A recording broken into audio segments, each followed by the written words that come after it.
Today I'm gonna run you through my color grading process in DaVinci Resolve, and I want to start by saying that I'm no pro colorist. After so many hours spent in the program, I've come to understand what kind of tools and settings I need to use to achieve the result I want. I'll show you my typical effective and simple process with the addition of one last step to bring your footage to a whole new level in terms of achieving this film look. It is very trendy at the moment, and I personally see it being used more and more in the future. That's an interesting topic to discuss, but for now let's not wait any longer and start color grading. So here we are in DaVinci Resolve. I've selected a few different clips to show you how I would grade in different scenarios, and the last clip is actually an iPhone clip which needs special treatment, so I will also show you this at the end of the video. Let's start with our first clip, and my typical node tree is really simple actually. It's made of 4 different nodes that I dispose like this. My third node will be the one for the CST. My first node will be the one dealing with the white balance and the exposure. My second node is the one I use to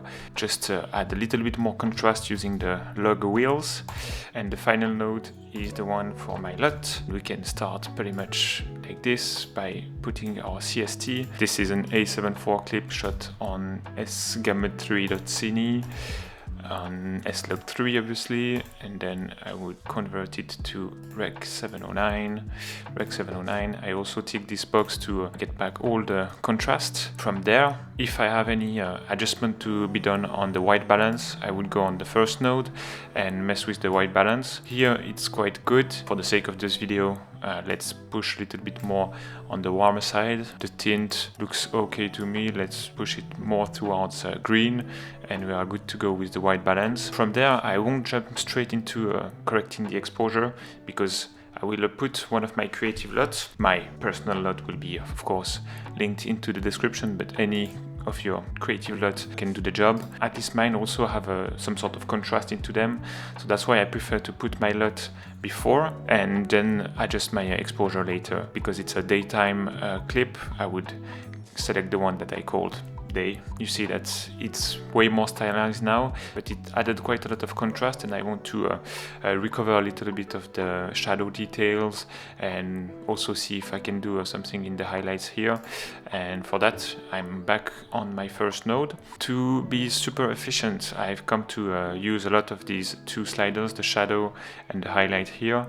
So I'll start by trying to recover some shadow, and we see that we recovered a lot but lost a lot of contrast. Our highlights now are a bit blown up, so I will try to recover that by reducing the highlights. You see that there is plenty of details here. If we go all the way down, you see everything is there. That's the beauty of slog3 and the dynamic range, but I don't want to push it that much, so I'll maybe recover up to 40, something like this. Looks quite good. From there, what I would do is adding a little bit of the contrast back, maybe around 0.06. If we do the before and after from the first node, we see that we recovered a lot of the shadow while maintaining a decent amount of contrast. From now, I would go on my node number 2 to add a little bit more of this contrast, especially on the shadow. And if you use the log wheels for that, you'll see that it affects differently than the primary wheels. If I mess up with my shadow here, and if you look on the right here on the waveform, everything around 300 is moving, but above that, like, nothing is moving, so it's really more localized. With that, you can really be more precise and more accurate with how you want contrast in your final clip. Here I want a little bit more contrast in the shadow area especially, so I would maybe reduce around there. I think it looks good. A quick before and after. Here we see a lot more contrast without losing any detail, more punch into the clip. Now regarding the highlights, I like to use it to kind of fade a little bit, make the highlight look a little bit more matte, which is quite typical in this film look. If I reduce it to around there, we see that we have a little bit of this matte looking finish here in the sky that I really do like a lot, and we are good to go with this second node. I think the footage as of now looks already quite good, but I will add a little cherry on top that can make my footage look a bit more like film, adding some film grain, bloom and halation. And for that, I use a plugin called Dehancer, which is probably your best plugin out there to emulate some film stock and have a really good film grain and halation and bloom and all that. The best thing is that all these effects are generated in real time when you're rendering your clips, which lead to really natural looking results. It's not a simple overlay that would affect everything the same. Regarding the node structure, you have to put it at the end because it has to be applied on a Rec 709 kind of footage. So let's just drag it on my 5th node. And in my editing workflow, I would typically use only the film grain, halation, and bloom. But where Dehancer shines also a lot is by how much film stock simulation they have, dozens of them. But I will be honest with you, I'm 26 years old and I have no experience shooting videos or photography with film, so I don't have a lot of knowledge about this, but I've heard so many good things about how they manage to emulate some film stock. So if you want to replicate one film stock that you like, definitely I would recommend you to use those because they are really good. I will skip this step because I also have my personalized creative LUT to achieve my own look.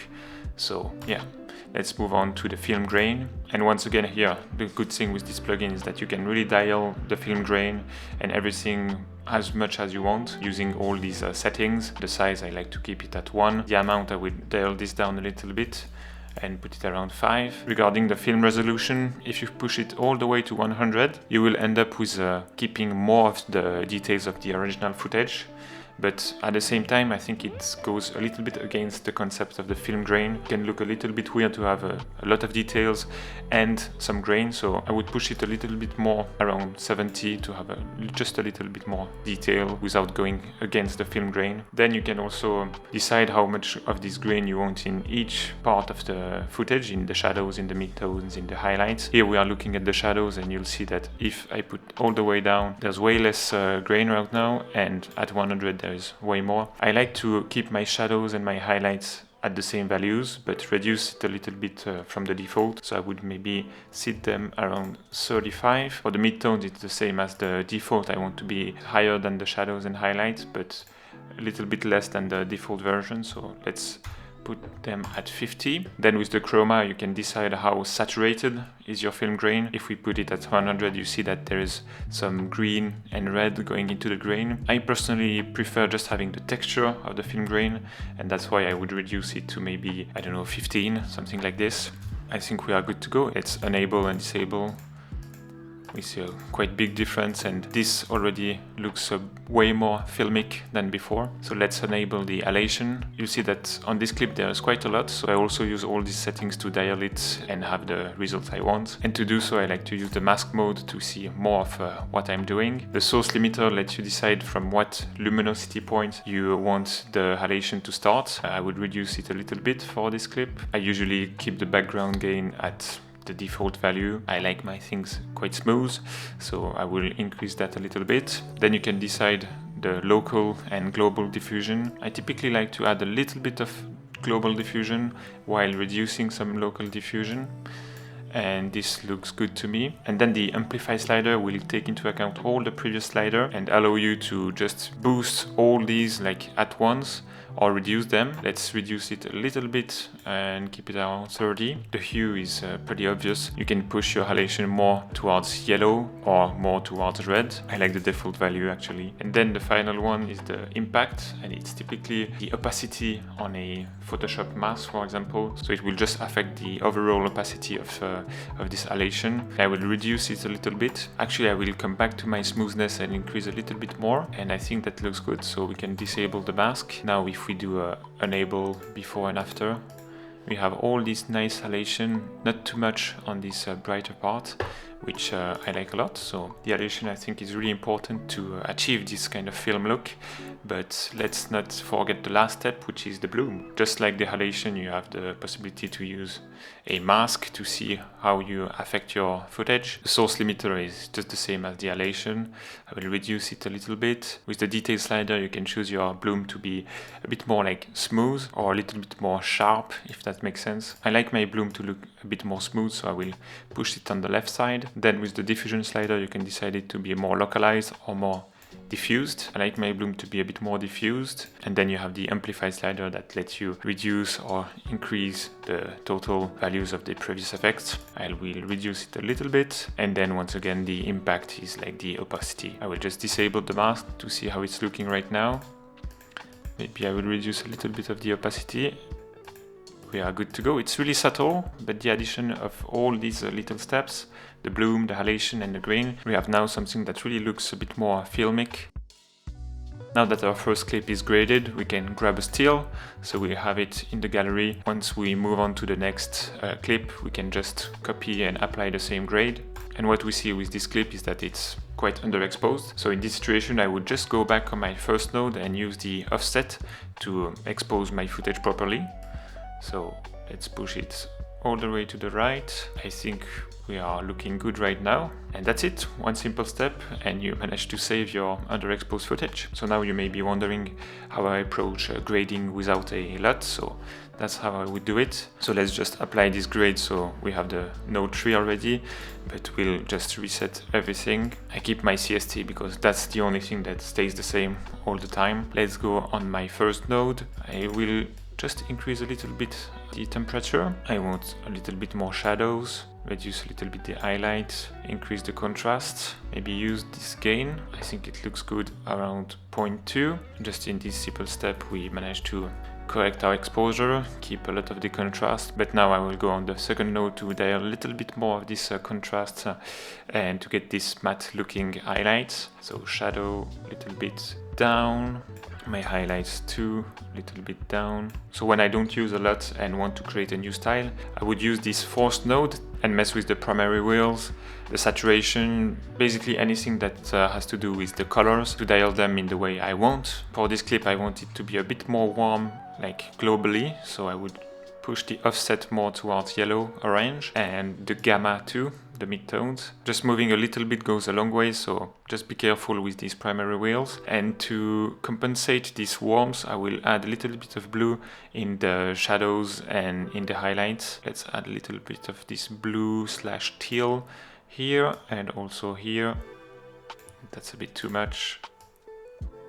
Here we go. I like this footage to be a little bit more saturated, so simply use the saturation slider. And I also apply a more localized saturation using the curves with the hue versus saturation. I want these yellowish orange to be more saturated, so I select them and push a little bit the saturation. That's the before and after. It's very subtle, but it adds a little bit of character and I think it looks good. You don't want your creative LUT to be so much in your face, so be gentle with those sliders. And let's finally turn on our Dehancer node. There's not much halation, so we can go back on the halation, activate the mask, and you see that it affects just a little part of this clip, so I can dial my settings to recover and add a little bit more of this halation, maybe by adding some local diffusion, global diffusion too, and amplify all that. Keep my impact at the default 80, and now if you disable the mask, yeah, now we have a really good looking halation.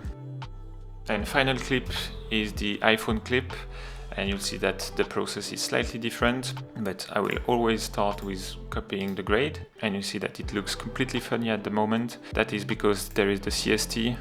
DaVinci is thinking that I'm putting some Sony a7 IV S-Lux 3, which is not the case, so I will just completely reset this one. So I will disable my LUT and my Dehancer node and reset those first two. iPhone footage is typically very contrasty, very saturated. My goal here is to try to reduce the amplitude of this contrast, and I would do so by messing with my highlights and my shadow first.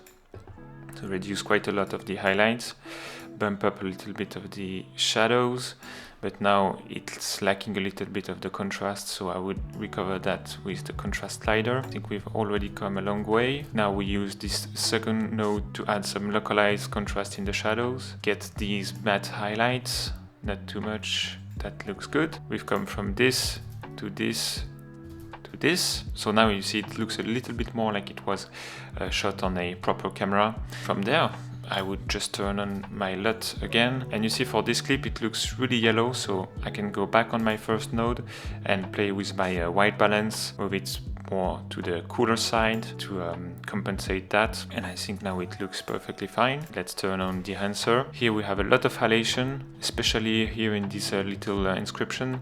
So let's turn on the mask, and you can play with the smoothness to get rid of this very detailed area and keep only the side.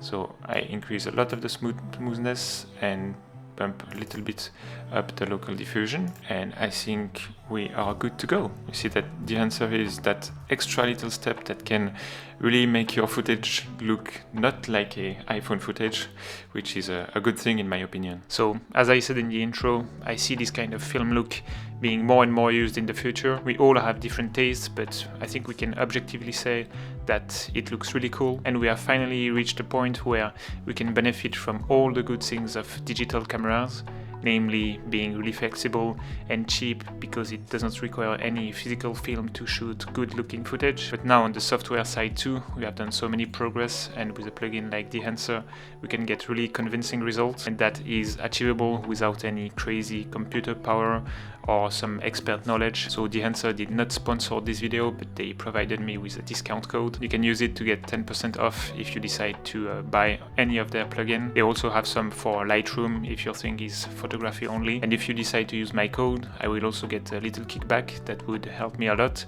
and allow me to invest even more in this YouTube channel. I've been myself really convinced by what Dehancer can do, and I will certainly use it to color grade most of my upcoming videos. That's why today I feel really comfortable talking about it, and I hope you've learned something in this video that you could implement in your own color grading workflow.